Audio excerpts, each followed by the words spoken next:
The fluorescent lights of the office hummed a monotonous tune, a soundtrack to Sarah's increasingly monotonous life. Every morning, the same commute, the same cubicle, the same spreadsheets.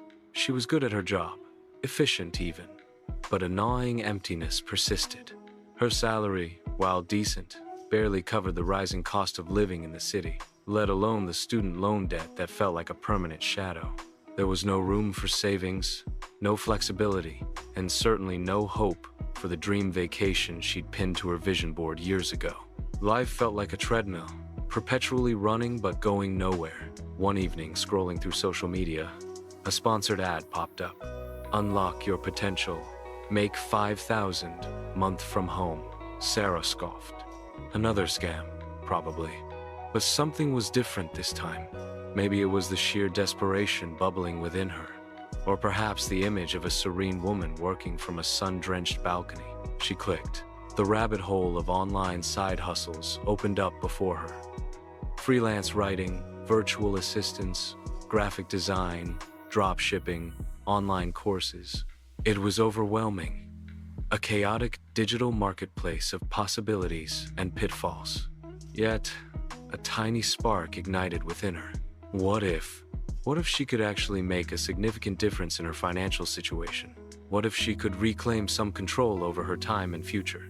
The idea of an extra 5,000 a month felt like a distant, glittering mirage, but it was a mirage worth chasing. Her first foray into the world of online income was, to put it mildly, a disaster. Driven by the promise of quick, easy cash, she signed up for several survey sites and microtask platforms. Hours blurred into a tedious haze of clicking, typing, and answering seemingly endless questions about her shopping habits or opinions on obscure products. The payout was abysmal. After an entire week of dedicating her evenings and weekends to these tasks, she had accumulated a grand total of $17.32. It was a soul-crushing realization. This wasn't a side hustle. It was barely pocket change, and certainly not a path to 5,000 a month. The initial spark of hope flickered, threatening to extinguish entirely. She felt foolish, naive for believing the hype. The internet was full of empty promises, and she had fallen for them, hook, line, and sinker. The thought of giving up was strong, a comforting whisper promising an end to the frustration and wasted time. But then she remembered the hum of the office lights, the endless debt, the fading dreams. No, she couldn't give up. Not yet.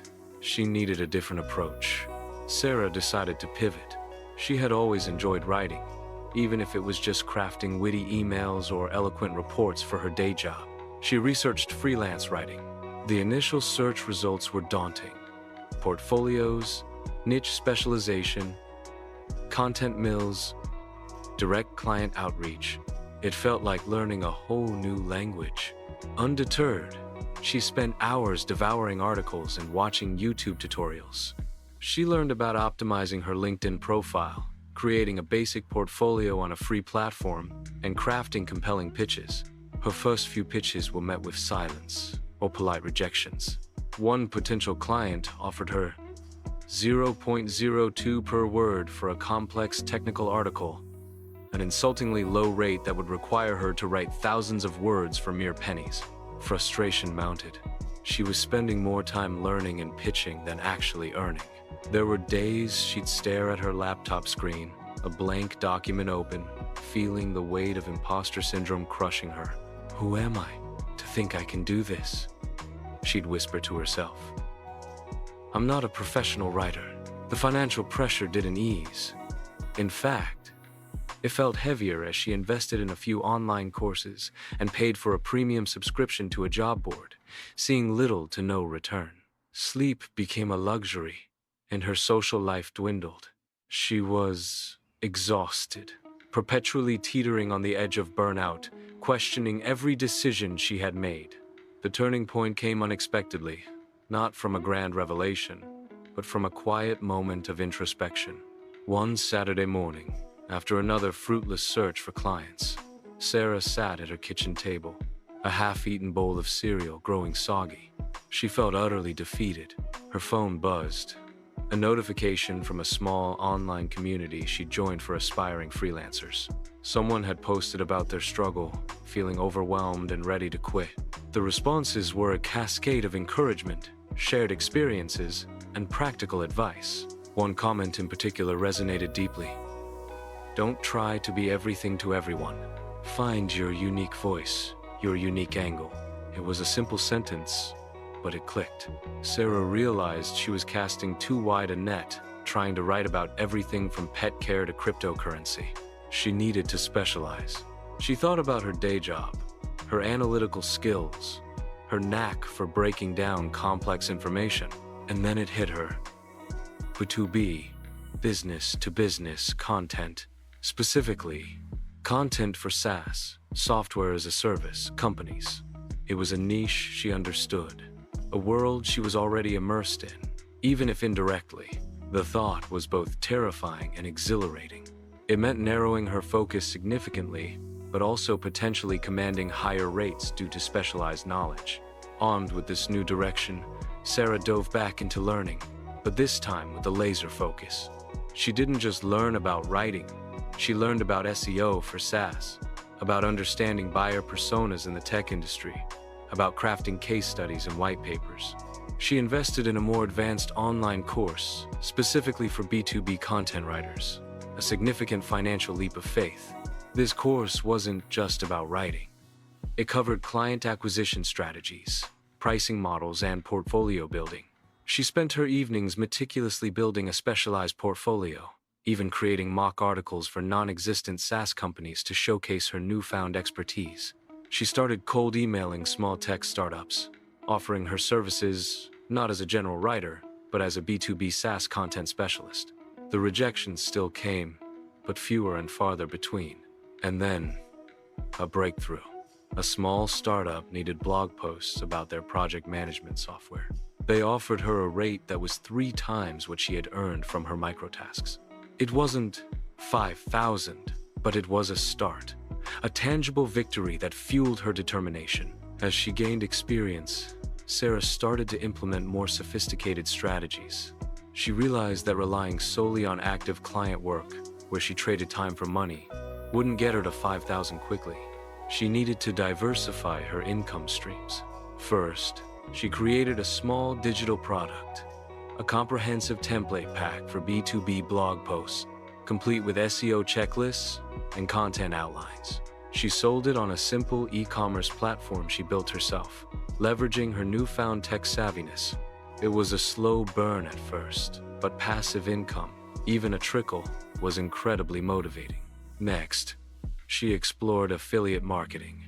As she used various tools for her freelance work, project management software, SEO tools, writing aids, she started recommending them to her growing network of fellow freelancers and aspiring writers, earning a small commission for each referral. It wasn't much individually, but cumulatively, it added another layer to her income. She also began to systemize her workflow. She used project management tools to keep track of deadlines, automated her invoicing, and created content calendars to streamline her writing process. This efficiency allowed her to take on more clients without feeling overwhelmed. She started raising her rates, confident in the value she provided. Her reputation grew, and referrals started coming in, a testament to her consistent quality and professionalism. The income slowly but steadily climbed. 800 one month, then 1,000, 500, then 2,800. Each milestone was a cause for quiet celebration, a confirmation that her perseverance was paying off. She was still working her full-time job, but the side hustle no longer felt like a burden. It felt like a powerful engine propelling her towards freedom. Then came the month. It was a whirlwind of projects, a series of blog posts for a new client, a white paper revision for an existing one, a surge in sales for her digital product, and a surprisingly good month for affiliate commissions. She worked tirelessly, but with a newfound energy, fueled by the tangible results she was seeing. When she sat down at the end of the month to tally her earnings, her hands trembled slightly. She added up the figures from her freelance invoices, her digital product sales, her affiliate dashboard. The final number flashed on her screen. 5. 321. Her breath hitched. She stared at the screen, then looked around her small apartment, the same apartment where she had felt so trapped just months ago. A wave of emotion washed over her. Relief, pride, disbelief, and an overwhelming sense of accomplishment. She had done it. She had hit her 5,000 goal. The hum of the office lights no longer felt so oppressive. The student loan debt, while still present, felt manageable. She had built something tangible, something that was truly hers, from the ground up. Now, sitting in her home office, a space Sarah looks directly into the camera, a warm smile. Her journey was worth every late night and rejection. She wants to empower others to take control. If I can do it, you can too. It takes dedication. So, how do you get started? Find your niche and specialize. What are you good at? What problems can you solve? For me, it was B2B SaaS content. When you specialize, you become an expert. Second, invest in high-value skills. A structured course can accelerate your learning. I invested in a B2B writing course. Learn skills that are in demand. Third, start small, but think big. My first month was 17.32. Focus on getting your first client. Celebrate those small wins, but keep your goal in mind. Fourth, diversify your income streams. Relying on a single source of income can be risky. Explore passive income opportunities. Fifth, build a system and optimize for efficiency. Time is your most valuable asset. Use tools to automate repetitive tasks. Sixth, persistence is paramount. You will face setbacks and rejections. Learn from those experiences and keep going. Finally, cultivate a positive mindset. Believe in yourself and your ability to grow. Your mindset will be your biggest asset. The path to 5,000 a month isn't a straight line. With the right strategies, you can achieve it. Sarah smiles. Go out there and build the life you dream of.